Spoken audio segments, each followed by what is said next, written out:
This is the new 2025 Black Bay Pro with the Opaline dial. This dial variation was released at Watches and Wonders this year, and it was all the craze. Everyone wanted to get their hands on it, and I have one in studio today.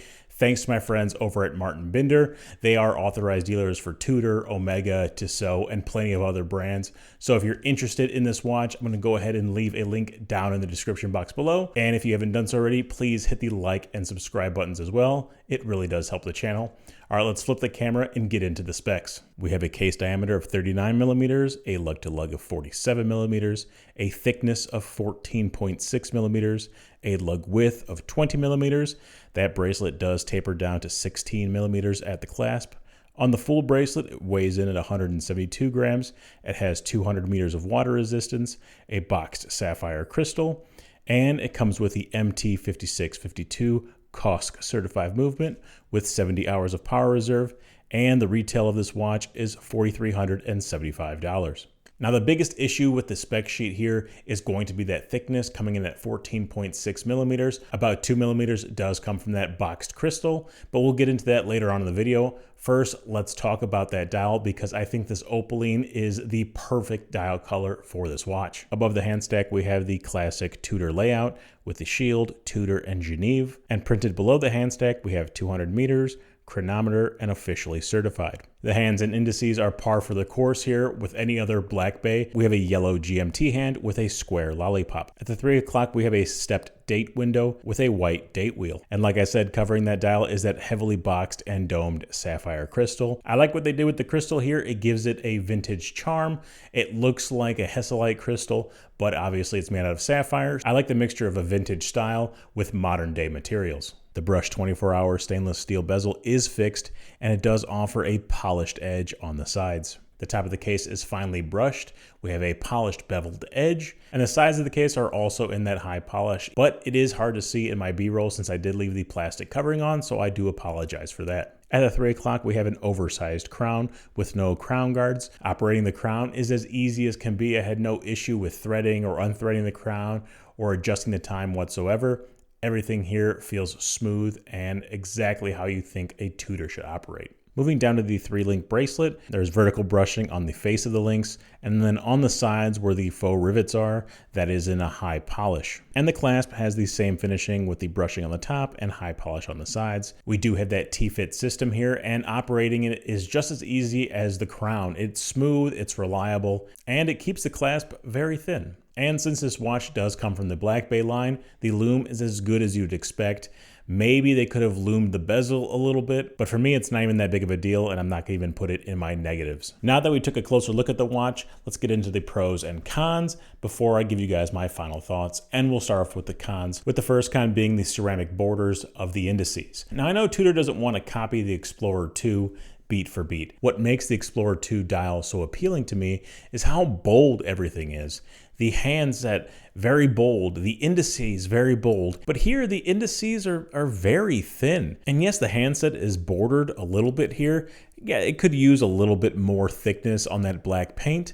But the indices themselves, they get lost in that dial. And as much as I like that dial, it just doesn't offer enough contrast between the Opaline dial and the bright white indices. I think they just need to increase the thickness of those ceramic cups, and everything would have worked much better. And another thing that just gets kind of washed away is that yellow GMT hand on the black dial version of the Black Bay Pro. It works.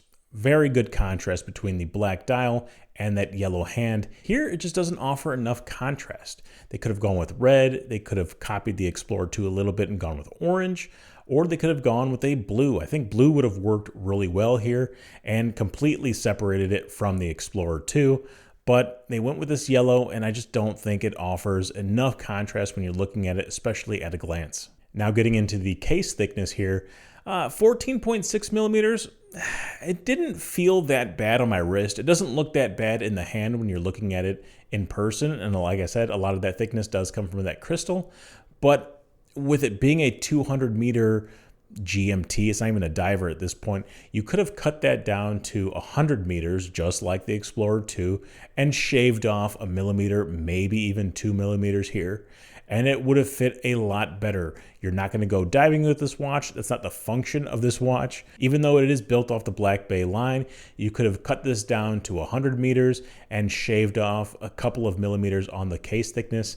I think it's just accentuated because it is very slab-sided and also in a high polish, so it doesn't hide anything. And while it's not as bold as a Breitling B1, it does come in a 39 millimeter case, so that 14.6 millimeter thickness is going to be a little bit accentuated. Could come off as a little bit tubby. So if they cut it down to say 12.5 millimeters, it would have fit a little bit better on most wrists.